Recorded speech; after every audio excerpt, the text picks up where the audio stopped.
उज्जैन की प्राचीन नगरी में, जहां क्षिप्रा नदी का पवित्र जल बहता है, वहां खड़ा है भगवान महाकालेश्वर का प्राचीन मंदिर, काल के स्वामी का निवास। इस महान मंदिर की ख्याति न केवल उसके अद्भुत वास्तुशिल्प के लिए है, बल्कि उसके नीचे बहने वाले रहस्यमय जलस्रोत के लिए भी है। कहते हैं कि यह जलस्रोत सामान्य जल से अलग है, इसमें चमत्कारिक शक्तियां निहित हैं और यह अदृश्य रूप से पूरे मंदिर के नीचे प्रवाहित होता है। यह कहानी है इसी भूमिगत जलस्रोत के रहस्य और एक ऐसे व्यक्ति की जिसने इसके अद्भुत सत्य का अनुभव किया। अनिरुद्ध मेहता एक 35 वर्षीय पुरातत्वविद था, जिसने अपना जीवन प्राचीन मंदिरों और उनके रहस्यों को उजागर करने के लिए समर्पित कर दिया था। वह मूलतः दिल्ली का रहने वाला था, परंतु उसका शोध उसे भारत के विभिन्न कोणों में ले गया था। इस बार उसका ध्यान उज्जैन के महाकालेश्वर मंदिर पर केंद्रित था, विशेष रूप से उस प्रसिद्ध भूमिगत जलस्रोत पर जिसके बारे में प्राचीन ग्रंथों में उल्लेख मिलता था। गर्मियों के एक तपते दिन में अनिरुद्ध अपने सामान के साथ उज्जैन पहुंचा। शहर की गलियां प्राचीन इतिहास से सराबोर थीं और हर मोड़ पर कोई न कोई मंदिर या पौराणिक स्थल था। तांगे वाले से पूछकर वह सीधे महाकालेश्वर मंदिर की ओर चला गया। मंदिर के विशाल द्वार के सामने खड़े होकर अनिरुद्ध ने इसकी भव्यता का अनुभव किया। काले पत्थरों से निर्मित यह प्राचीन मंदिर अपने आप में एक कलाकृति थी। उसके आसपास भक्तों की भीड़ थी, कोई पूजा कर रहा था, कोई दर्शन के लिए लाइन में खड़ा था, कोई प्रसाद बांट रहा था। अनिरुद्ध का ध्यान मंदिर के एक कोने में खड़े एक वृद्ध पुजारी पर गया, जिनके सफेद बाल और गहरी झुर्रियां उनके अनुभव और ज्ञान की गवाही दे रही थी। कुछ क्षणों तक देखने के बाद अनिरुद्ध उनके पास गया। नमस्ते गुरुजी, उसने विनम्रता से कहा। मैं अनिरुद्ध मेहता हूं, दिल्ली से आया हूं। मैं महाकालेश्वर मंदिर के भूमिगत जलस्रोत पर शोध कर रहा हूं। पुजारी, जिनका नाम पंडित राम शरण था, ने अनिरुद्ध को गहराई से देखा, मानो उसके इरादों को परख रहे हों। फिर धीरे से बोले, बेटा, यह कोई साधारण शोध का विषय नहीं है। मंदिर के नीचे बहने वाला जल सदियों से रहस्य का विषय रहा है। इसके बारे में जानकारी सभी को नहीं दी जाती। मैं समझता हूं गुरुजी, अनिरुद्ध ने विनम्रता से जवाब दिया। मैं यहां केवल ज्ञान प्राप्ति के लिए आया हूं।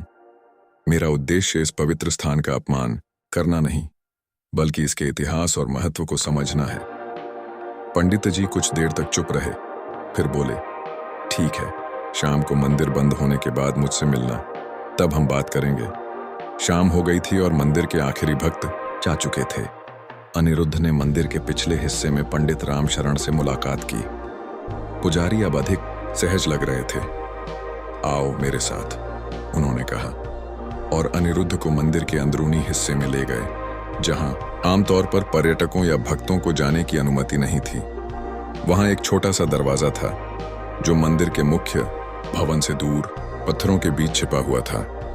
पंडित जी ने एक पुरानी चाबी से दरवाजा खोला और अनिरुद्ध को अंदर आने का संकेत किया। वे एक संकरी अंधेरी सीढ़ी से नीचे उतरे।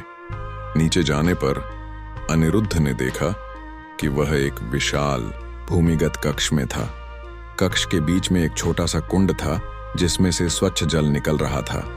यही है महाकालेश्वर का पवित्र जल स्रोत, पंडित जी ने कहा। यह मंदिर के नीचे की एक भूमिगत नदी से निकलता है, जिसे काल सरिता कहा जाता है। इसका जल साधारण नहीं है। इसमें ऐसी शक्तियां हैं जो आम आदमी की समझ से परे हैं। अनिरुद्ध ने करीब जाकर कुंड के जल को देखा। वह स्फटिक की तरह स्वच्छ था और उसमें से एक अजीब सी चमक निकल रही थी। जैसे ही उसने झुककर जल को छूने की कोशिश की, पंडित जी ने उसका हाथ रोक दिया। नहीं, इसे छूना खतरनाक हो सकता है। इस जल का संपर्क केवल वही कर सकते हैं जिन्हें महाकाल की अनुमति हो। अनिरुद्ध ने हैरानी से पूछा, लेकिन ऐसा क्या विशेष है इस जल में? पंडित जी ने गहरी सांस ली। प्राचीन ग्रंथों के अनुसार यह जल 3 लोकों से होकर बहता है, स्वर्ग, मृत्यु और पाताल। इसमें काल का ज्ञान है और समय की शक्ति। कहते हैं कि जो इस जल का सेवन करता है वह अतीत, वर्तमान और भविष्य देख सकता है। अनिरुद्ध, जो एक विज्ञान के छात्र था, को इस बात पर विश्वास करना मुश्किल लग रहा था। लेकिन उसने अपने अविश्वास को छिपाया और पूछा, क्या आपने कभी इसकी शक्तियों को अनुभव किया है? पंडित जी मुस्कुराए। हाँ, मैंने, और शायद तुम भी करोगे अगर महाकाल की इच्छा हुई तो। वे रुके और फिर बोले, कल अमावस्या है और महाकालेश्वर की महापूजा होगी। उस रात कहते हैं कि जल स्रोत की शक्तियां अपने चरम पर होती हैं। यदि तुम सच्चे हृदय से जानना चाहते हो तो कल रात आना। अगले दिन अमावस्या की काली रात में अनिरुद्ध फिर से महाकालेश्वर मंदिर पहुंचा। आज मंदिर अलग ही नजर आ रहा था। सैकड़ों दीपक जले हुए थे और मंत्रोच्चार की ध्वनि वातावरण में गूंज रही थी। महापूजा का आयोजन हो रहा था। पंडित रामशरण मंदिर के गर्भगृह में पूजा कर रहे थे। अनिरुद्ध धीरे से उनके पास गया और एक कोने में बैठ गया। पूजा लंबी थी और जटिल, और अनिरुद्ध ने देखा कि कुछ विशेष मंत्रों के उच्चारण के दौरान पुजारी का शरीर कांपने लगता था, जैसे किसी अनदेखी शक्ति से भर रहा हो। मध्य रात्रि के समय जब पूजा समाप्त हुई, पंडित जी ने अनिरुद्ध को संकेत किया कि वह उनके साथ चले। वे फिर से उस गुप्त दरवाजे की ओर गए और भूमिगत कक्ष में उतरे। आज कक्ष अलग दिख रहा था। कुंड का जल और भी अधिक चमकदार था और उसमें से एक हल्का सा नीला प्रकाश निकल रहा था। अनिरुद्ध महसूस कर सकता था कि हवा में एक अजीब सी ऊर्जा है, एक ऐसी अनुभूति जिसे वह शब्दों में बयान नहीं कर सकता था। आज महाकाल स्वयं हमारे बीच हैं, पंडित जी ने कहा, और आज मैं तुम्हें काल सरिता का रहस्य दिखाऊंगा। उन्होंने एक खास मंत्र का उच्चारण किया और अनिरुद्ध को आश्चर्य हुआ जब उसने देखा कि कुंड के जल में हलचल होने लगी। धीरे धीरे जल ने एक भंवर का रूप लिया और फिर जैसे किसी जादू से कुंड के नीचे एक छोटा सा मार्ग प्रकट हुआ। यह रास्ता काल सरिता की मुख्य धारा तक जाता है, पंडित जी ने बताया। पिछले 400 वर्षों में मैं पहला व्यक्ति हूं जिसने इस मार्ग को देखा है, और अब तुम दूसरे हो। अनिरुद्ध का मुंह आश्चर्य से खुला रह गया। 400 वर्ष? लेकिन यह कैसे संभव है? पंडित जी मुस्कुराए। काल सरिता का जल पीने वाला व्यक्ति समय की सीमाओं से मुक्त हो जाता है। मैं इस मंदिर का सेवक हूं पिछले 4 सदियों से। अनिरुद्ध को विश्वास नहीं हो रहा था, लेकिन वह इस अद्भुत रहस्य को जानने के लिए उत्सुक था। क्या मैं इस मार्ग से जा सकता हूं? उसने पूछा। हाँ, लेकिन याद रखना, काल सरिता का जल हर किसी को स्वीकार नहीं करता। अगर तुम्हारे मन में कोई दुष्ट इरादा है तो यह जल तुम्हारी आत्मा को नष्ट कर देगा। अनिरुद्ध ने गहरी सांस ली और कुंड की ओर बढ़ा। पंडित जी ने उसे एक पुराना दीपक दिया और कहा, जाओ और जो देखो उस पर विश्वास करना, लेकिन याद रखना, वापस आने के लिए तुम्हारे पास केवल 1 घंटा है। उसके बाद यह मार्ग बंद हो जाएगा। अनिरुद्ध धीरे धीरे कुंड के भीतर के मार्ग में उतरा। उसे आश्चर्य हुआ कि वह गीला नहीं हो रहा था, बल्कि जल उसके शरीर से अलग हट रहा था, जैसे उसकी उपस्थिति का सम्मान कर रहा हो। मार्ग संकरा था और नीचे की ओर जाता था। कुछ मिनटों के बाद वह एक विशाल गुफा में पहुंचा। गुफा के बीच में एक नदी बह रही थी, काल सरिता। नदी का जल इतना स्वच्छ था कि उसके तल पर रखे रत्न और पत्थर साफ दिखाई दे रहे थे। नदी के किनारे पर छोटे छोटे दीपक जल रहे थे, जो इस अंधेरे स्थान को आलोकित कर रहे थे। अनिरुद्ध ने चारों ओर देखा और पाया कि गुफा की दीवारों पर प्राचीन चित्र और लिपियां अंकित थीं। वे इतनी प्राचीन थीं कि उनकी भाषा समझना मुश्किल था। फिर भी उन्होंने कुछ चित्रों को पहचाना। उनमें एक व्यक्ति दिखाया गया था जो इसी नदी के जल का सेवन कर रहा था, और फिर उसके सामने अतीत और भविष्य के दृश्य प्रकट हो रहे थे। यह असंभव है, अनिरुद्ध ने स्वयं से कहा। फिर भी वैज्ञानिक जिज्ञासा ने उसे आगे बढ़ने के लिए प्रेरित किया। धीरे धीरे वह नदी के निकट गया और झुककर अपने हाथों में थोड़ा सा जल लिया। जल ठंडा था, लेकिन उसमें एक अजीब सी ऊष्मा भी थी। अनिरुद्ध ने हिम्मत जुटाई और जल को अपने मुंह में डाल लिया। जैसे ही जल उसके गले से नीचे उतरा, अनिरुद्ध को लगा जैसे उसका शरीर हल्का हो गया हो। उसके चारों ओर का दृश्य धुंधला होने लगा और उसके सामने अनगिनत चित्र प्रकट होने लगे, जैसे कि वह समय के माध्यम से यात्रा कर रहा हो। उसने देखा महाकालेश्वर मंदिर का निर्माण, प्राचीन उज्जैन नगरी की समृद्धि, विक्रमादित्य के दरबार की भव्यता। फिर उसने देखा मंदिर के विनाश और पुनर्निर्माण के दृश्य, विदेशी आक्रमणकारियों का आगमन और फिर से मंदिर का उत्थान। और फिर अचानक से दृश्य बदल गए। वह अपने जन्म से पहले के अपने माता पिता को देख रहा था, अपना बचपन, अपनी शिक्षा और फिर अपने वर्तमान जीवन के कई महत्वपूर्ण क्षणों को।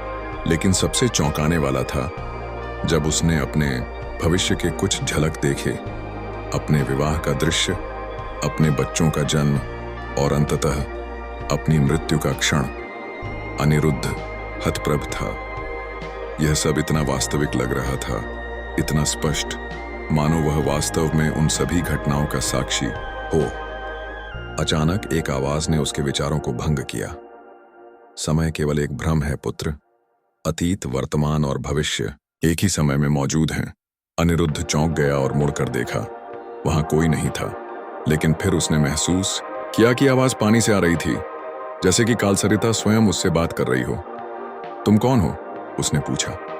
मैं वह हूं जो समय से परे है। मैं वह हूं जो था, जो है और जो होगा। मैं महाकाल हूं। अनिरुद्ध के रोंगटे खड़े हो गए। क्या वह वास्तव में स्वयं भगवान शिव से बात कर रहा था? तुमने मेरे जल का स्वाद चखा है और अब तुम समय के रहस्यों से परिचित हो गए हो, लेकिन सवाल यह है कि तुम इस ज्ञान का क्या करोगे? अनिरुद्ध ने सोचा और फिर कहा, मैं इस ज्ञान का उपयोग मानव इतिहास को बेहतर ढंग से समझने और उससे सीखने के लिए करूंगा। अच्छा उत्तर, आवाज ने कहा, लेकिन याद रखो, हर ज्ञान के साथ जिम्मेदारी आती है। समय का ज्ञान एक वरदान है, लेकिन यह शाप भी बन सकता है। अनिरुद्ध ने महसूस किया कि उसके शरीर में एक अजीब सी ऊर्जा प्रवाहित हो रही है। वह जानता था कि कुछ अलौकिक घट रहा था, कुछ ऐसा जो उसके जीवन को हमेशा के लिए बदल देगा। अब जाओ, आवाज ने कहा, तुम्हारा समय सीमित है, लेकिन याद रखो, तुम जब भी चाहो, कालसरिता तुम्हारा स्वागत करेगी। जब अनिरुद्ध वापस कुंड के पास पहुंचा तो पंडित रामशरण अभी भी वहीं बैठे थे, मानो वह कुछ मिनट ही गया हो, जबकि उसे लगा था कि वह घंटों वहां रहा था। तुमने क्या देखा? पंडित जी ने पूछा। अनिरुद्ध ने अपने अनुभव का वर्णन किया, कैसे उसने इतिहास के दृश्य देखे, कैसे उसने अपने जीवन के अतीत और भविष्य को देखा और कैसे उसने एक रहस्यमय आवाज से बात की। पंडित जी मुस्कुराए। तुम्हारे अनुभव ने साबित कर दिया कि तुम चुने हुए हो। महाकाल ने तुम्हें स्वीकार किया है, लेकिन इसका क्या मतलब है? अनिरुद्ध ने पूछा, अभी भी अपने अनुभव से चकित। इसका मतलब है कि अब तुम्हारा जीवन पहले जैसा नहीं रहेगा। तुम्हें एक नई दृष्टि मिली है, एक ऐसी दृष्टि जो समय की परतों को देख सकती है, और इस दृष्टि के साथ आती है एक बड़ी जिम्मेदारी। अनिरुद्ध ने महसूस किया कि वह अब पहले जैसा व्यक्ति नहीं था। कालसरिता का जल उसके रक्त में प्रवाहित हो रहा था और उसके साथ समय का ज्ञान। अगले कई दिनों में अनिरुद्ध ने अनुभव किया कि वह अब न केवल पुरातात्विक स्थलों के इतिहास को पढ़ सकता था, बल्कि वास्तव में उसे देख और अनुभव कर सकता था। वह जब भी किसी प्राचीन स्थल को छूता, उसके सामने उसका पूरा इतिहास खुल जाता, उसका निर्माण, उसके निवासी, उसके उत्थान और पतन के कारण। एक दिन जब वह अपनी यात्रा समाप्त करने वाला था, अनिरुद्ध एक बार फिर पंडित रामशरण से मिलने गया। मैं आपका आभारी हूं गुरुजी, उसने कहा। आपने मुझे ऐसा ज्ञान दिया है जो किसी पुस्तक में नहीं मिल सकता। यह मैंने नहीं, बल्कि महाकाल ने तुम्हें दिया है, पंडित जी ने जवाब दिया। और अब मेरा समय पूरा हो रहा है। मैं 400 वर्षों से इस मंदिर की सेवा कर रहा हूं और अब मुझे विश्राम करना है और तुम्हें मेरी जगह लेनी है। अनिरुद्ध चौंक गया। लेकिन मैं तो एक शोधकर्ता हूं, एक पुरातत्वविद, और अब तुम एक संरक्षक भी हो, कालसरिता के रहस्य के संरक्षक। यह तुम्हारा कर्तव्य है, तुम्हारा धर्म। अनिरुद्ध ने गहरी सांस ली और फिर सिर हिलाया। वह जानता था कि पंडित जी सही थे। उसे महसूस हुआ कि उसका जीवन इसी उद्देश्य के लिए था, इस प्राचीन ज्ञान को संरक्षित करने और उसे आने वाली पीढ़ियों तक पहुंचाने के लिए। मैं तैयार हूं, उसने कहा। पंडित जी ने उसे अपना आशीर्वाद दिया और फिर एक प्राचीन पुस्तक और एक चाबी दी। यह पुस्तक तुम्हें सभी मंत्र और अनुष्ठान सिखाएगी और यह चाबी उस गुप्त द्वार की है जो काल सरिता तक पहुंचाती है। इन्हें संभाल कर रखो और केवल उन्हीं को दो जो इसके योग्य हों।